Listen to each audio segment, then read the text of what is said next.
Kúlé ńlá kára lé ìran èrò ọ̀nà àwọn là á kí ní ẹ̀rì wá.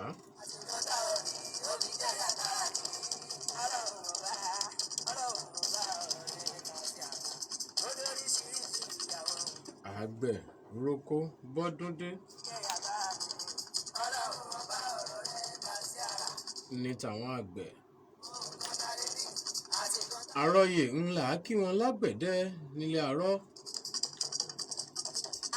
Ìgbà àárọ̀ ìyẹn ni fún ti akọ̀pẹ́.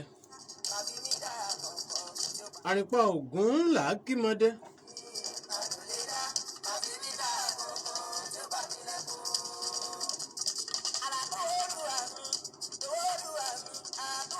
Ẹkú ẹwà bí ojú gboro. Òyà ó yà ó ní kí ìdáhùn fáwọn onídìrí. Ààrẹ dú ńlá kí àwọn ìyá mọ̀ pé àwọn alárùnú ni.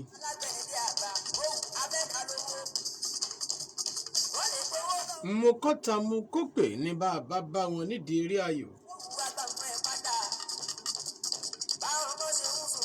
Ẹ̀ka àṣálẹ́. Ṣé àlàáfíà ńlá tún bá yín láṣálẹ́ tòní? Gbogbo mùsùlùmí a kú òǹgbẹ́. Ààwẹ̀ ọkọ ẹni tí ń gbà á. Ṣé ń lọ ṣáà ń tì í wẹ́rẹ́wẹ́rẹ́. Ẹ̀mí wa tó bẹ̀rẹ̀ náà ni ó parí ẹ̀ láṣẹ Èdùmàrè.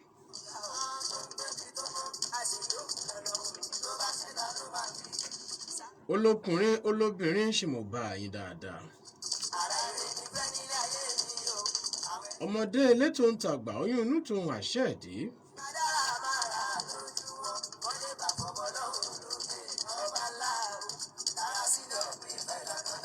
Ẹ̀yin lẹ béèrè fún aró. Àgbẹ̀ mi ti gbáródé o, ẹ wá kùn.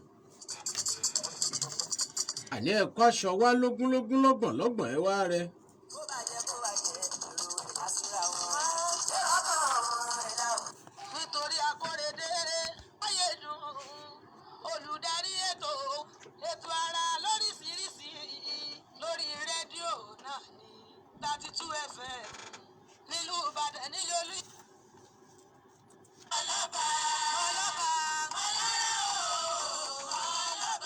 Ẹ̀yin náà lẹ béèrè fósùn, àlùkò mi ti gbósùn dé ẹ máa bọ̀ wá kùn ó. Igbe ẹfun, ariwo ẹfun lẹ̀ ń pa, òǹgbẹ́ rẹ̀ lẹ̀ ń gbẹ́, ayún rẹ̀ níyún yín. Lékèlékè mi mọ̀mọ̀ ti gbẹ́fun dé.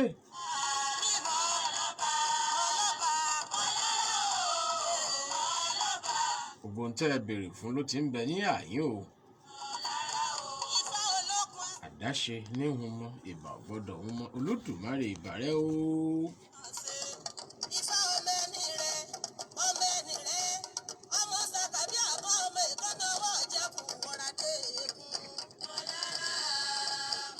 Kódé báyìí là á tàkò tó kódé.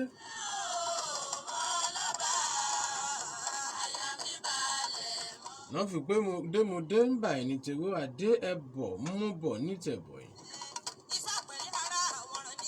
Ọpẹ́ pàtàkì lọ́wọ́ Olódùmarè ọba mi. Aláàbò mi, olùṣọ́ mi, olùtọ́jú mi. Ọba tí ń ṣọ́ ni tẹ́nìkan ò ṣọ́.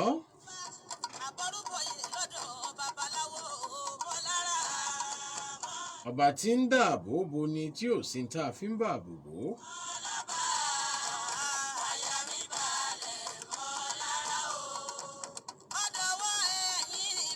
ẹ̀yin náà lẹ wípé àdáṣe ní ìmọ̀ ìbà ọ̀gbọ́dọ̀ ń mọ́ nìyàn.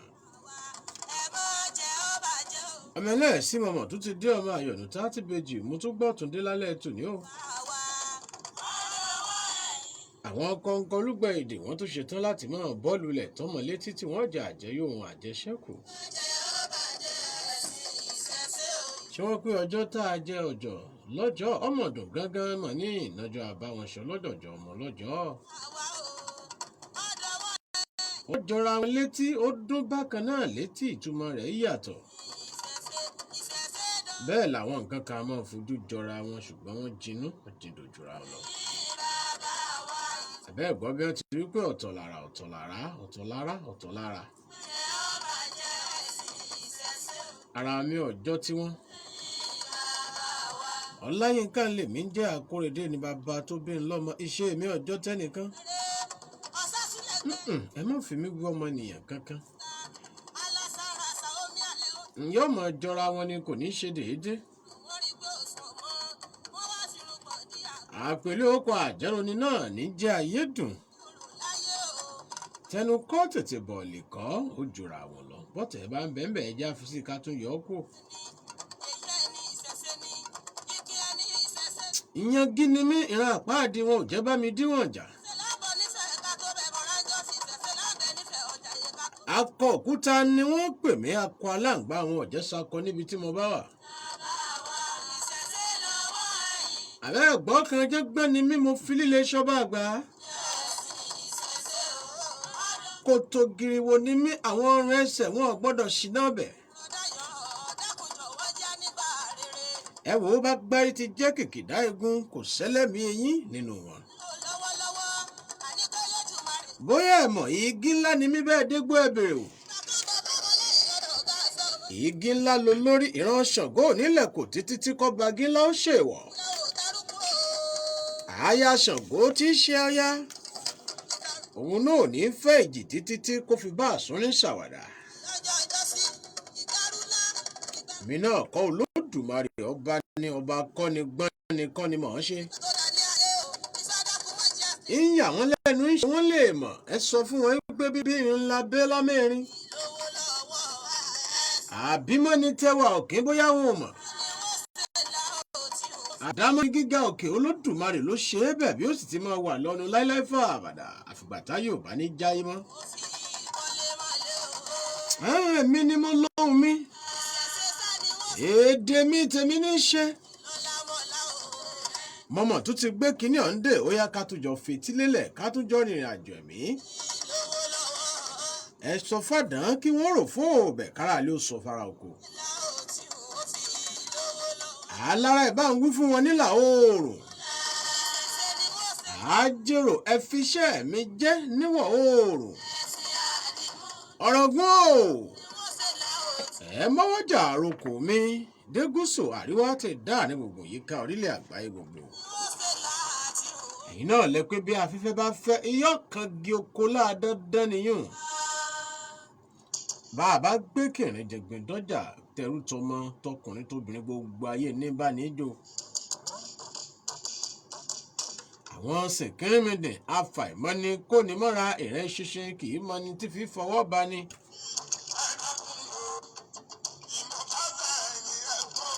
ohun rere ohun rere ohun rere làkèrè fi pòjò ohun rere.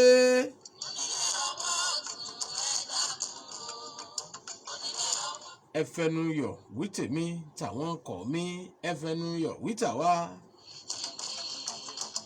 ẹlẹ́mbẹ̀wọ̀n o ẹ kú kalẹ̀. Omi ìjọ wọn ó ti ẹja kún o, ìyàn tí mo bá bẹ̀ kí wọ́n forí jọmọ. Ẹ má mọ ìjà o. Ilé ọwọ́ ọ̀tún ẹja kún o. Ẹ̀fẹ̀ ni mo bẹ̀. Ilé ọwọ́ òsì ẹja kún o.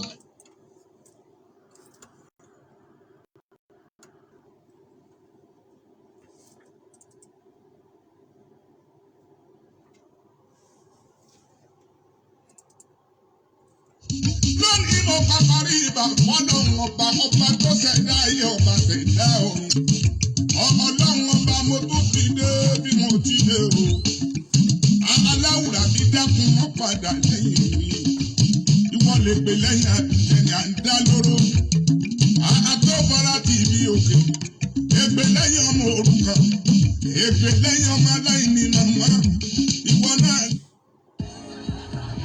I choose a different kind of flavor. I choose to experiment with my tribe. I choose to ignite moments that last forever. I choose to be bold and remix the rules of the game. I choose a refreshing beer with a kick. I choose Desperados. Beer flavored with tequila, made to be different. Enjoy responsibly. Not for sale to persons under the age of 18. ọ̀tọ̀làbímọ ọ̀tọ̀lẹ̀bọ̀ àmútọ̀runwá ọ̀tọ̀lẹ̀kọ́ bá a bí ọmọ ẹ̀bùn bọ́ ọba fẹ́ kọ́ kún níbi tó kájú ẹ̀ kò lè tó jẹ́ ẹ̀bùn sọ̀rọ̀sọ̀rọ̀ tó wà lára rẹ̀ kò yẹ kọ́ ọmọ lónú dápò àti mọ́ọ̀lù ẹ̀ ó yẹ kọ́rọ̀ ó sì sọ àǹfààní kan ni bó bá fẹ́ di ògbóǹtagì sọ̀rọ̀sọ̀rọ̀ tó dáńtọ́ lórí rédíò àti tẹlifíṣàn pẹ̀lú ìrànlọ́wọ́ tó kórokó sáfírà TNM Media Academy ibẹ̀ ni ó lọ darapọ̀ kó dèèyàn lórí iṣẹ́ ìgbóhùnsáfẹ́fẹ́ àwọn tó ń wò tí ń dá kékeré wọ́n kẹ́kọ̀ọ́ débẹ̀ ni ó láàrin ọ̀sẹ̀ mẹ́tàlá péré lójúkorojú àti lórí ẹ̀rọ ayélujára irinṣẹ́ ń bẹ ìlànà ìgbàlódé wà practical injustice week ìgbaniwọlé yóò kárí lọ́gbọ̀njọ́ oṣù kẹrin 34/2021 kẹ́kọ̀ọ́ ń bẹ ọgbà sàbùké 5,000 naira péré lówó fọ́ọ̀mù ó pèsè kálẹ́kà basic and advanced certificate in broadcasting public speaking training for CEO video film production and editing May 15, 2021 ní matric kàn sí wọn ní TNM first floor Old Kingsway building opposite Radio Nigeria Dubai Ìbàdàn telephone 081-2222-1749 081-2222-1749 TNM gbàmọ́bẹ̀ kò gbókàn ní ọ̀rọ̀. máa wò mí bí mo ṣe fẹ́ yín. Mo ń gbọ́ 32 FM.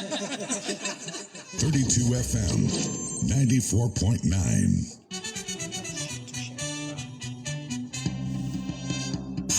Afọlábọ̀rọ̀kì. ẹlẹ́yà sẹ̀nẹ́bù.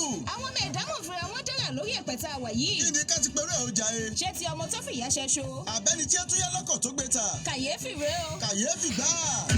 Ẹ̀rín àmì tàkìtì. pẹ̀lú ìròyìn àgbọ́mọ̀lẹ̀ lọ lórí 32 FM 94.9. Ní gbogbo ọjọ́ ajé Monday títí di ọjọ́ ẹtì Friday. láago kan ọ̀sán sáago méjì pẹ̀lú àwọn olólùfẹ́ yín méjèèjì. Afọlábọ̀rọ̀kì. àti ẹlẹ́yà sẹ̀nẹ́bù. ìròyìn kàyéfì ọ̀tún ọ̀túnkún.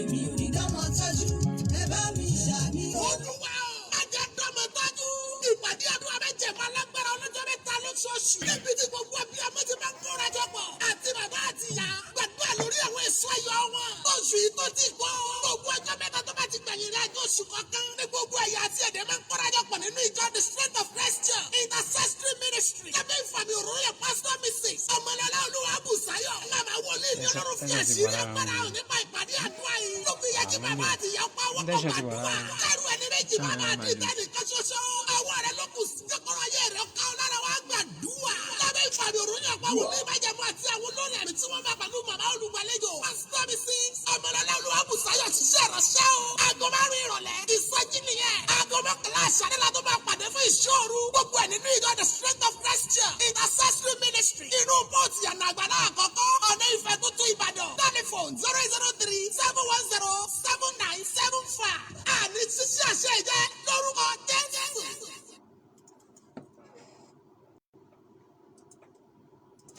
àrà rèé o àrà kéńgé.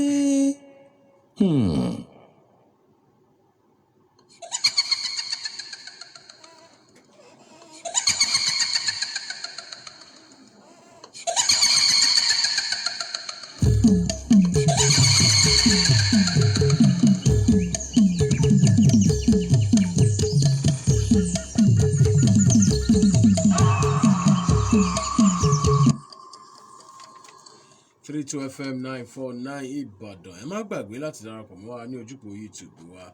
Kamaldeen Adébísí Hamza ya Sheikh ẹ mọ̀ kú ọjọ́ méjì jọ́ mẹ́ta ṣàlàáfíà ní gbogbo ilẹ̀ Ìjẹ̀bú ń kọ́ ṣe iṣẹ́ Ọlọ́run ṣe ń tẹ̀ iwájú Ọlọ́run ó mọ̀ kún yín o. Azeez Lukman Akanji ikú ògbóògùn my brother farm manager Bọ́lájí Ṣítù Ṣẹ̀rífà àkó àbájá òní bóò ni ṣe ń tọ́jú bàbá àwẹ̀ gbọ́dọ̀ hàn lára wọn o ẹ bá ń tọ́jú wọn dáadáa Ọlọ́run bá ń dúró tì yín ẹ ṣe wọn kù fẹ́ wa nígbà gbogbo 32 FM 949 Ìbàdàn ojúpò YouTube wa ó wà ń ṣíṣí ilẹ̀.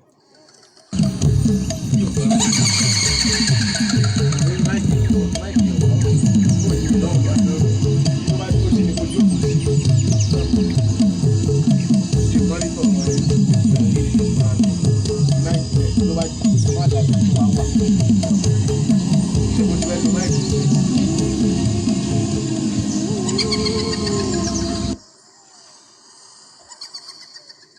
tẹ́ ẹ bá gbàgbé ó ti ń lọ bí ọ̀sẹ̀ 3-4 báyìí tá a ti bẹ̀rẹ̀ sí ní pàbíyàbídún ìrìn àjò àrà sílùú Òkèlá Ọ̀ràngún. Ọ̀sẹ̀ àkọ́kọ́ náà la fi fara gbogbo bí ìrìn àjò wa ṣe lọ. Ọ̀sẹ̀ lẹ́ẹ̀kejì òun la fi bẹ̀rẹ̀ tá a ti láǹfààní àti mú wá fún wa Ìlá Ọ̀ràngún gangan fúnra rẹ̀ bí Ajagunlá bó ti gbéra nílé-Ifẹ̀ bó ti ṣe tó fi tẹ̀ ẹ́ dó. Nígbà tó di ọ̀sẹ̀ kẹta ni la bá ọ̀rọ̀ débi ìyàtọ̀ tí ń bẹ láàrin Òkèlá Ọ̀ràngún àti Ìlá Ọ̀ràngún. Bẹ́ẹ̀ láti jẹ́ ká mọ̀ pẹ̀lú àlàyé àti ìwádìí tó fìdí ẹ̀ múlẹ̀ látọ̀dọ̀ àwọn ọlọ́rọ̀ gangan wípé tẹ̀gbọ́n-tàbúrò òun náà ni ìlú méjèèjì tí à ń sọ yìí, tá a sì láǹfààní àti sọ kíni gan nǹkan tí Òkèlá Ọ̀ràngún tó fi ṣe pàtàkì ní ilẹ̀ Yorùbá. Níjẹjọ́ apá ibi tá a ti dúró láwọn tá a láǹfààní láti mẹ́nubà òun náà a sọ̀rọ̀ nípa ọ̀rọ̀ ẹmu, bó ni ìbáṣepọ̀ tí ń bẹ láàrin ẹmu àti ìran Ìlá, amẹ́nubà ilé. Bákan náà ọdún egúngún ní Òkèlá òun lábẹ̀rẹ̀ rẹ̀ ní ìjẹjọ́ tí wọ́n ṣàlàyé fún wa bó ti fà á gan tó fi di tá à ń ṣe eégún ní ọdún mẹ́ta ní Òkèlá Ọ̀ràngún. A tẹ̀síwájú láṣálẹ̀ tòní. Mo sọ nǹkan kan níjẹjọ́, mo ní mo rí àdá àti màrìwò lọ́wọ́ àwọn tí wọ́n ń tẹ̀lé eléégún. Ó fẹ́ mọ̀ sí eégún kan tẹ́ ẹ̀ ní rí ẹni tí ó mú àdá dání àti wọ́n sì gbé mọ̀rìwò mọ́ àdá yìí tí wọ́n sì pọ̀ lọ bẹ́ẹ̀. Èyí wá yà mí lẹ́nu níwọ̀nba tí iṣẹ́ ìwádìí ti fìdí ẹ̀ múlẹ̀ àti níta àti rí wípé Ògún ọlá tó kárí ayé tó káàkiri ayé ọ̀sìn yín mọ́lẹ̀ òun ni ó ní àmì tá a rí yẹn gẹ́gẹ́ bí ìwádìí àti ẹ̀kọ́ ṣe fìdí ẹ̀ múlẹ̀ fún wa. Mo wá béèrè wípé èé ṣe kílẹ̀ mọ̀rìwò àti àdá kí ni ń ṣe níbi ọdún egúngún yín. Wọ́n má àlàyé wà ẹ sì gbọ́ àlàyé ọ̀hún. Wọ́n wá sọ̀rọ̀ débi ìṣéde ìṣéde yìí náà ló bí ara àwọn nǹkan tí ojú wa rí nínú ìrìn àjò yìí.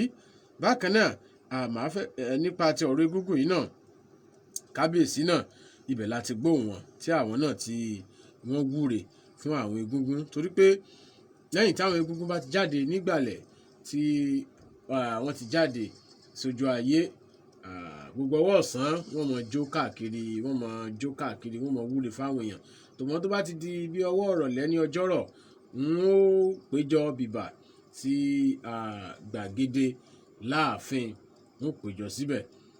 Ibẹ̀ ní kábíyèsí náà ni kábíyèsí ó ti wúre fún gbogbo ìlú, yóò wúre fáwọn eégún. Lẹ́yìn eléyìí káwọn eégún kí wọ́n gbé ẹbọ ńlẹ̀, ẹbọ kókú lọ kárùn lọ kí wọ́n gbé ńlẹ̀. Ó di ẹnu ọ̀nà ẹnu odi ìlú ni wọ́n ń gbé e lọ, ni wọ́n ń gbẹ̀bọ̀ yìí lọ.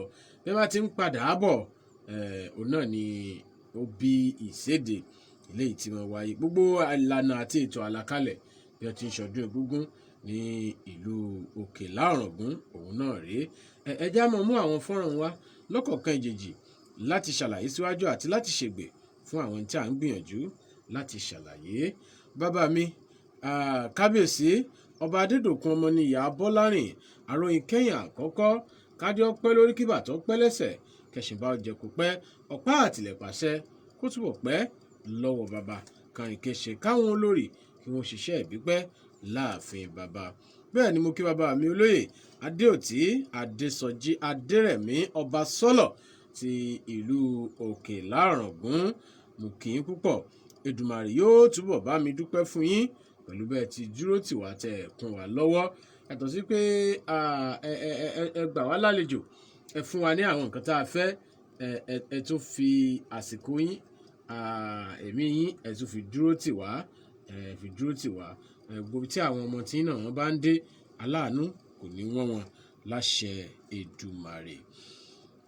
Ọba sọ́lọ̀ ẹ fẹ́ ṣàlàyé nǹkan kan fún wa nínú ìtẹ̀síwájú ọ̀rọ̀ ọdún egúngún ìlú Òkèlá Ọ̀ràngún. Kí lẹ pọ́ fà á gan tí àwọn èèyàn yín ti fi mú àdá àti mọ̀rìwò dání níbi ọdún egúngún yín? Ẹ lẹ́ńbẹ̀ wo ẹ kú ìkàlẹ̀. wà bàbá yìí ló lè sọ mọ́ọ̀tì ń pẹ̀ torí àwọn ló ní ọ̀tẹ̀ mímọ̀ pé tá a mọ̀ ni pé wọ́n ń ṣẹ́gun ọjà nílé àwòrò. níbi ọdún eégún tá a rí lónìí a rí àwọn èèyàn tí wọ́n má dá lọ tí wọ́n sì fi màrìwò sí díẹ̀ àmì Ògún sì lélẹ̀ ìbáṣepọ̀ wo ló bẹ láàrin tí wọ́n mú dání sí ọdún eégún. ṣe rí àdá tí wọ́n mú lọ́wọ́ àti màrìwò tí wọ́n ta mọ́ ń dì ta ló lànà gẹ́gẹ́ bí ìtọ̀nà Yorùbá wọ́n gbàgbọ́ pé Ògún ló lànà láti kọ̀lé ọ̀run bọ̀ sáyé nígbà tí àwọn ìyá wa bóyá mi Ògún ń bọ̀ láti ọ̀run wọ̀ sílé ayé Ògún ló láti òsè Ògún nínú àwọn òrìṣà kan jọ ń bọ̀ ló ṣáájú ló lànà fún wọn so Adam signify Ògún kò sí wọn ní òrìṣà tó bá yọ pé tó Ògún ò sí wọn ní ẹbọra ọbọ lásán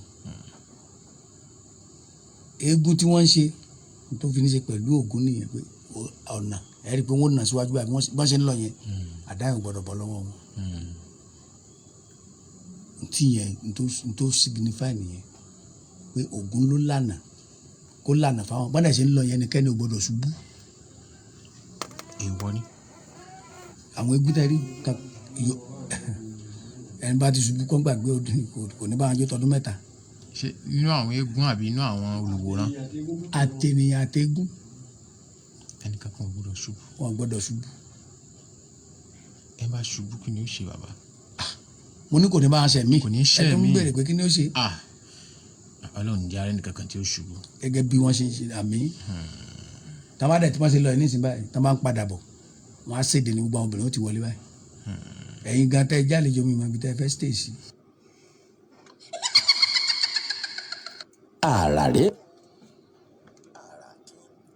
níbi tí wọ́n ti máa ṣọdún eégún láwọn ìlú míì láwọn ìlú kan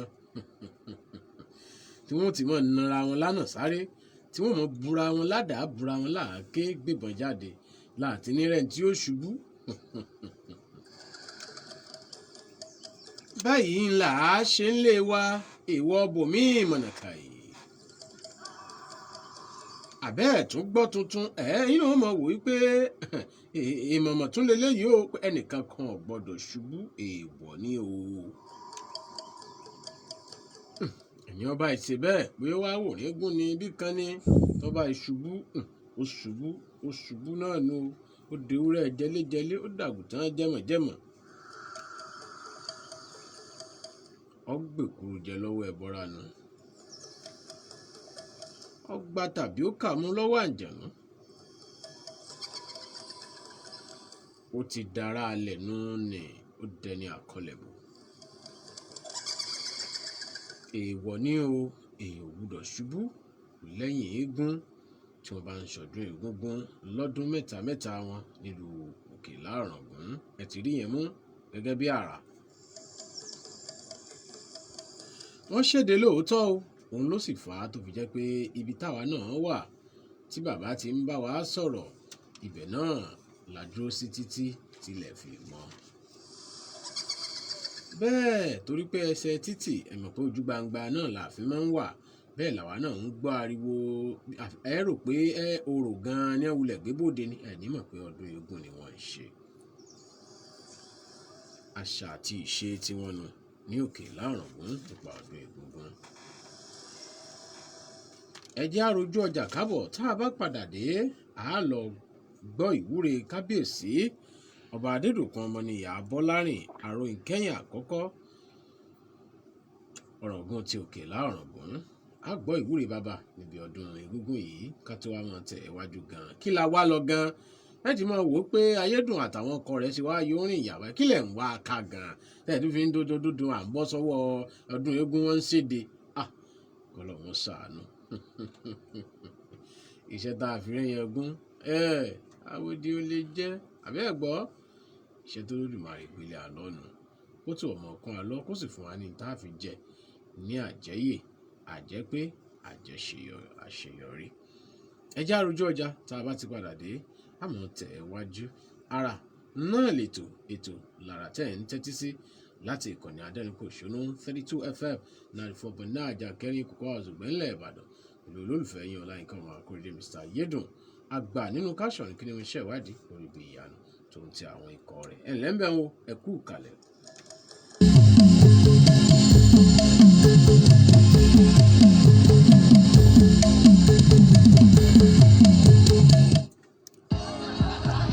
I choose a different kind of flavor. I choose to experiment with my tribe. I choose to ignite moments that last forever. I choose to be bold and remix the rules of the game. I choose a refreshing beer with a kick. I choose Desperados. Beer flavored with tequila, made to be different. Enjoy responsibly. Not for sale to persons under the age of 18. obìnrin ṣá kí n gbé ọ lọ sírun ọ ṣe mékọọbù ètò gbé ọ lọ́dọ̀ télọ̀ ẹ̀mí kò sì tí ì gbàsọ mi n bò mo ti ara yà ń wégele fẹ́ fún. èsì àwọn obìnrin lọ rí un ṣùgbọ́n gbogbo ohun tó fẹ́ lójú kan ló wà l'Alabama House àmọ́ àwọn ìwégele fẹ́ fún o. tó bá ń gbọ́lé ẹ̀ṣọ́ ìlú oge Alabama House ní jẹ́ bẹ́ẹ̀ Diamond Standard Beauty and Spa ló ti ṣojú lóge tó fi mọ́ pẹ́díkíọ̀ máníkíọ̀ bó sì ṣe ká bọ̀ tóra rẹ̀ ìyún màsáàjì irun tá a bá bọ̀ ṣe tọkùnrin tàbóbìnrin ọ̀ dàdí mọ́lẹ̀ lọ́ni àwòpadà sẹ́yìn needle and thread bespoke tailoring bẹ́ẹ̀ tá ti ń faṣọ dára lóríṣiríṣi tí ó dàbí ẹni pé wọ́n bímọ ni. àyè sì tún wà fẹ́yìn tẹ́ fẹ́ kẹ́kọ̀ọ́ nípa bá ń ṣe ránṣọ. ìyún fashion school gbogbo ohun tó fẹ́ lójú kan ló wà l'Alabama House suite 1 ládojúkọ FRSC office tuntun lọ́pọ̀pọ̀nà dùgbẹ̀sẹ̀ lẹ́yẹlé Benjamin Ìbàdàn 08074029577. Alabama House ilé oge ààfin ẹwà. ìrìn àjò sókè òkun ti di ìrọ̀rùn pẹ̀lú Best Solution Consulting Services ó yá ká lọ sọ́dọ̀ wọn ẹni tó mọ̀nà ló yẹ ká tẹ̀lé o. bẹ́ẹ̀ni ìrọ̀rùn gbà ló bá dé o láti gbé ṣiṣẹ́ kàwé àti láti lọ fún ìrìn àjò afẹ́ lókè òkun. Best Solution Consulting Services Limited lóní kẹ́ ẹ̀ máa ń dààmú kiri mọ́ o. wọ́n ń tọ́ni sọ́nà láti gba físà nírọ̀rùn. wọ́n ń bá ní ṣètò ticketing àti hotel reservation. wọ́n ní àjọṣepọ̀ tó dánmọ́rán pẹ̀lú àwọn ilé ẹ̀kọ́ gíga láwọn orílẹ̀-èdè bíi UK, USA, Spain, Poland, Lithuania, Malaysia, Mauritius àti bẹ́ẹ̀ bẹ́ẹ̀ lọ. gbogbo akẹ́kọ̀ọ́ ẹ máa yọ̀ lọ́wọ́ kan ni wọ́n bá yín gba study permit láwọn orílẹ̀-èdè wọ̀nyí. ẹ ó sì láǹfààní àti máa ṣiṣẹ́ bẹ́ẹ̀ ṣe ń kàwé bákan náà. Best Solution Consulting Services Limited wà ní 18 to 20 Ìsúrú Oṣó layout Sharp Corner Olúyọ̀lé Estate Extension Off Ring Road Ìbàdàn. Telephone 081-124-73981 àti 070-659-71943. Website www.bestsolutionconsult.com. ọ̀rẹ́ asámú lọ ààwẹ̀ náà tó ti tẹ̀lé mo ti ń piyamọ ọdún yìí kódà yóò tó kọjá tọdún tó lọ. ṣẹ́rà lẹ́yìn tí máa ń jẹ́wọ́ fún tòótọ́ inú mi sì máa ń dòbò tí ṣe máa ń jẹ́wọ́ fún mi. àmọ́ ó tó àkókò tẹ́mi ọbọ̀ sòótọ́ ọ̀rọ̀ o. sórí owó tó lóò ti piyamọ kalẹ̀ lọ́dún tá a fi ṣe fàájì o. a fi ṣe fàájì ilẹ̀ la fi lọ rà. wo ilẹ̀ bó o tiẹ̀ mọ̀ páyé ti sún ayé ò dúró sójú kan mọ́. ọ̀pọ̀ níléeṣẹ́ Denabis Homes and Property náà ti sọ̀dọ̀ nílé wọ́n ti wá gbé promo kalẹ̀ láti lo àǹfààní àwẹ̀ fìdí onílẹ̀. promo nìkan kọ́ pẹ̀lú páàkì ni àwọn ẹ̀bùn bíi mílíìkì pọ́ńfìtà sẹ̀mó ṣúgà àti bẹ́ẹ̀ bẹ́ẹ̀ lọ. bẹ́ẹ̀ bá ti ralẹ̀ plọ̀tì kan lẹ́gbẹ̀bọ̀ páàkì Denabis Homes and Property àwọn ní ń ta Treasure Estate tó wà ní Ìjó ó ti wá di 550,000 lásìkò tá a wà yìí o torí ti Ramadan promo tó ń lọ lọ́wọ́ tẹ̀sí tó gba páàkì Victory Estate tó wà ní Alábàtà mọ́níyà ńbàdàn tí ò ju ìwakọ̀ ìṣẹ́jú márùn-ún Denny Railway àti Dryport ti di 700,000 naira bẹ́ẹ̀ tún ní àyè san díẹ̀ díẹ̀ wà iléeṣẹ́ Denabis Homes and Property wà ní Prime Plaza Ọba Alẹ́sìn lọ́yà phase 2 lójú ọ̀nà tó lọ sí Free Ìbàdàn 0904-779-7352 0818-841-8137 Denabis Homes and Property ilé-iṣẹ́ tí ń talẹ̀ rọrùn. Ìbàdàn. Here is another dimension of the spirit and power of God. Let your power flow. Apostle Professor Johnson Suleiman storms Ibadan with fresh fire and mantles with the theme Generational Impact. Bẹ́ẹ̀ni, ipa àtìrandíran làkórí ìpéjọpọ̀ àwọn ọmọ Ọlọ́run pẹ̀lú Apostle Professor Johnson Suleiman tí yóò máa wáyé lọ́jọ́ Tuesday 27 àti Wednesday 28th of April ọdún 2021 láago méjì àárọ̀ àti aago mẹ́ta ọ̀sán. Come with your friends and family to have a supernatural encounter that will empower you for generational impact at the Indoor Sports Hall, Liberty Stadium, Okeado, Ibadan, on Tuesday the 27th and Wednesday the 28th of April 2021 by 7 a.m. and 3 p.m. daily. Wá ní ìrírí ìtúsílẹ̀, ìyanu, ọ̀nà àbáyọ àti ìbùkún nínú àkànṣe ìpàdé yìí. For inquiries, call 0806-750-2323. Come, it's your turn for a miracle, and Jesus is Lord. Àràrẹ́ o, àrà kéńgé.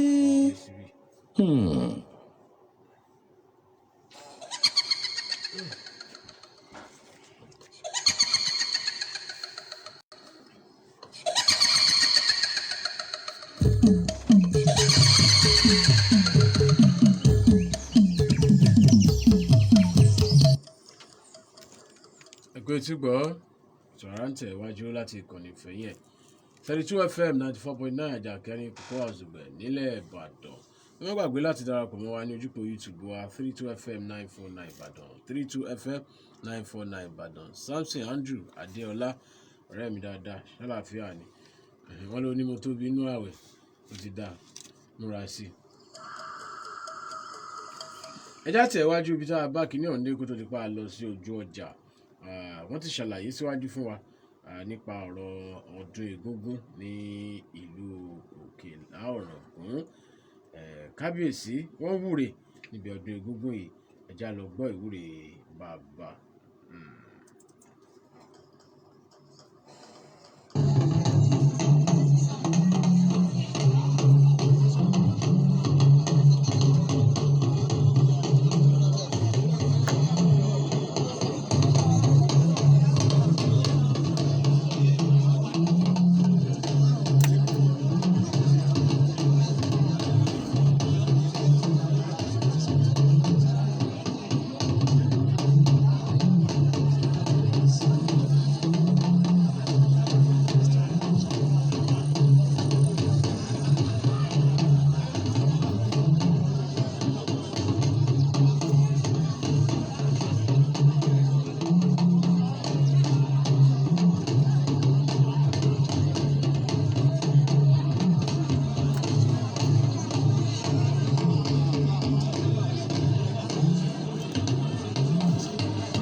Àríbá ti ṣe àrọ́nà gbùgbà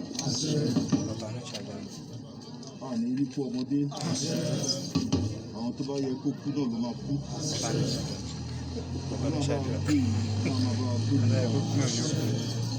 àwọn ènìyàn ní ìlú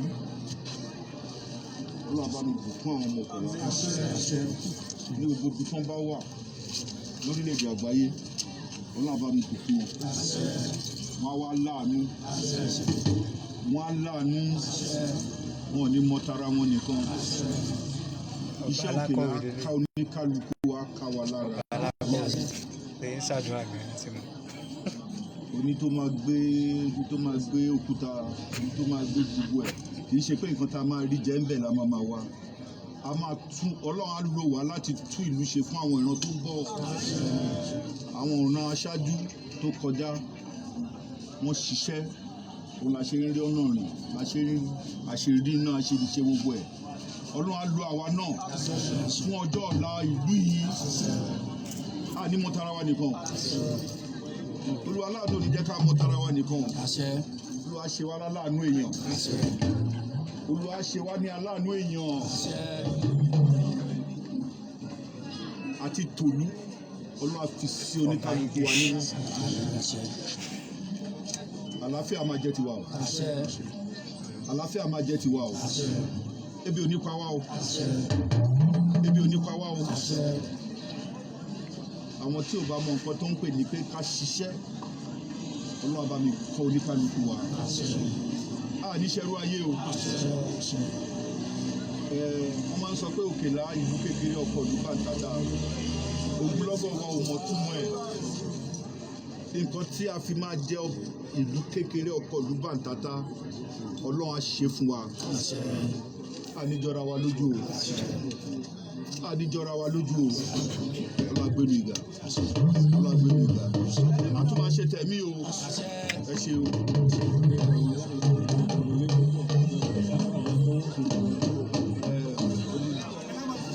Olú ọkọ Esọ̀run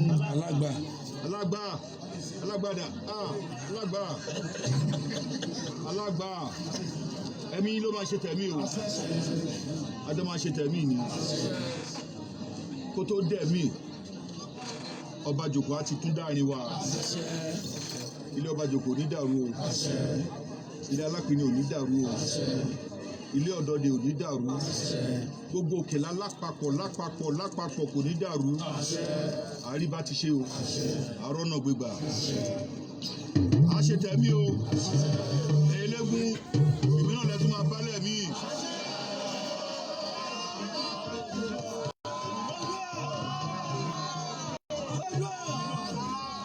Èmi náà lẹ́ máa bálẹ̀ mí. Èmi náà alápinni èmi náà lẹ́ máa bálẹ̀ mí. Ìyá gbọ́dọ̀ ẹ ṣe kú.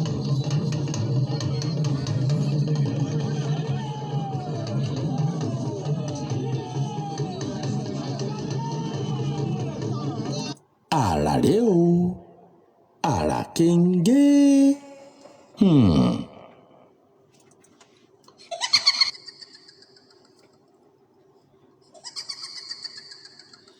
díẹ̀ nípa bí nǹkan ṣe lọ níbi ọdún egúngún eléyìí tá a ṣe kò gẹ̀rẹ̀ nínú ìrìn àjò àrà sí ìlú òkè láràngún tó ṣe déédéé ọjọ́ 29 oṣù kẹta ọdún 2021. lẹ́yìn tí kábíyèsí wúre tán gẹ́gẹ́ bàbá wa ọba sọ́lọ̀ ti ṣàlàyé lẹ́ẹ̀kan ni wọ́n gbé ẹbọ kúkú lọ kárùn lọ ń padà bọ̀ ìséde ti wọ̀lú.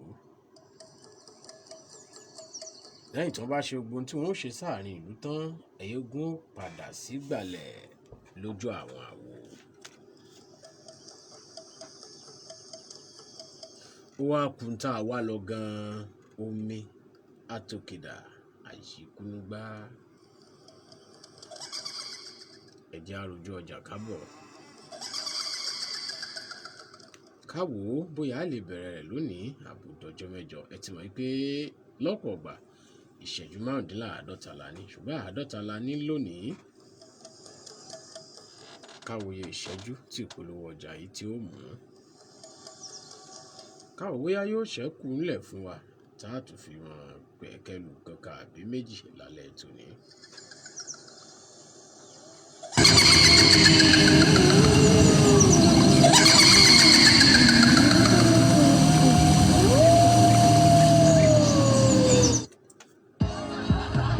I choose a different kind of flavor. I choose to experiment with my tribe. I choose to ignite moments that last forever. I choose to be bold and remix the rules of the game. I choose a refreshing beer with a kick. I choose Desperados. Beer flavored with tequila, made to be different. Enjoy responsibly. Not for sale to persons under the age of 18. Bola, what have you been seriously studying for? I thought you were done with your exams. Mommy, I've been... Àràré o, àràkéńgé.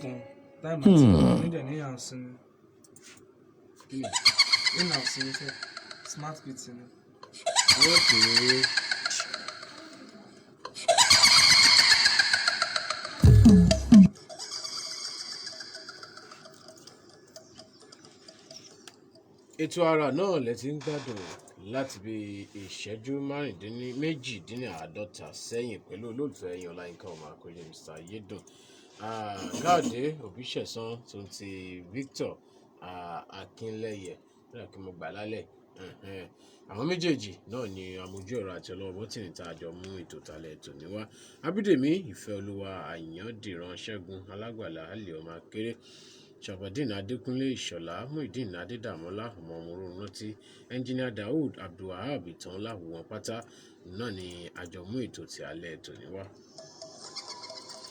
Àwọn tẹ̀ iwájú bí a bá gungi náà là bá sọ̀kalẹ̀ àsọ ti ọ̀rọ̀ níjẹ́ ọmọ mi gbẹ́ náà ibi tá a ti gbé níjọ́ mẹ́jọ nù àyíkúnúgbá bóun náà ti ṣàwárí ẹ̀ bóun la a ṣe tẹ̀lé júwe bẹ̀ gan fún ẹni tí ò mọ bẹ̀ àbẹ́ni tó fẹ́ lọ bẹ̀ pé bóun níbẹ̀ ṣe rí gan bóun níbẹ̀ ṣe rí gan àti àwọn nǹkan míì tó rọ̀ mọ́ òòṣà ńlá bí Àjàgùn náà bó ṣe dé Òkèlá àti àwọn èèwọ̀ ilé Ẹlẹ́mọ̀gún àti bẹ́ẹ̀ bẹ́ẹ̀ lọ àátùmọ̀ tú wọn ní síwájú àti síwájú sí ní ọjọ́ mẹ́jọ pẹ̀lú ògo Olódùmarè.